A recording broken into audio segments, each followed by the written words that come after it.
Under the color flat affect, flat affect. Okay, so long ago that was called akimolexia, no feelings for your words. Nowadays, alexithymia, no words for your feelings. So we live to the extent that we feel. So we want to get back that feeling, we want to get back that development. So that place where the trauma took place, that springs like a springboard to repeat this loop. So you in new situations, you recreate that interaction. Cry for love, mother said no. Cry for love, mother said no. Okay, so new situations, you replay that, but you stage it with others as a staging of the past. So you carry the imprint or the 45 record to the present, play that tune. That's Berger's metaphor. You have a 45, and it's the only tune you know, only one song on there. New situation, you play that tune, that one only tune. So the present is just staging of the past.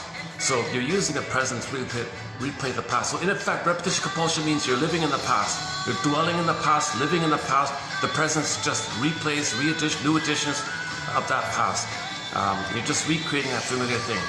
Okay? That's the nature of pain. Baby system doesn't want to be in pain, even though it's numb, even though you're numb to it, there's pain there. That's what's driving you. The inference of this pain is all the smoking and drinking and oral fixations, promiscuity, gambling, pills or whatever. That's all pain. People do that because of pain. So that's a whole talk. Open that door. There's a 10-hour topic on oral fixations. Another good set of quotes we recently completed was the oral fixation. So we did a 6-video run on oral fixation just like a month ago kind of thing. That's excellent material, oral fixation. Man, oh man, we got a lot of good quotes on there. The featured images was the front cover of Shakira's album called Oral Fixation Number 2 about weaning trauma.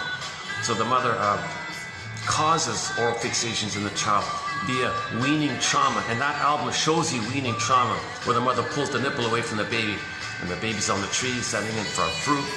If the fruit is plucked from the tree, it's unripe, it's bitter. So they put the baby on the tree and the nipple is pulled away, he's going to be bitter. And weaning trauma, oral fixation. Then the follow-up is Kim Mitchell's album called Oral Fixations, with the food and the drinking and the smoking and the nail biting and anxiety and the memories. So men who are fixated with women's bountiful, the appearance of bountiful teats or memories are obsessed with that, sex without love, promiscuity. Okay, so you got the oral fixations. Prejudice is going to be there, demanding attitudes, impulsive attitudes, okay, any addictive kind of things is going to be in there. Those are all substitutes. Oral fixations and repetition compulsions and addictions, those are all substitutes because no real relationship took place with the mother. There's no real satisfying, secure relationship with the mother. And that's the problem, that's the pain.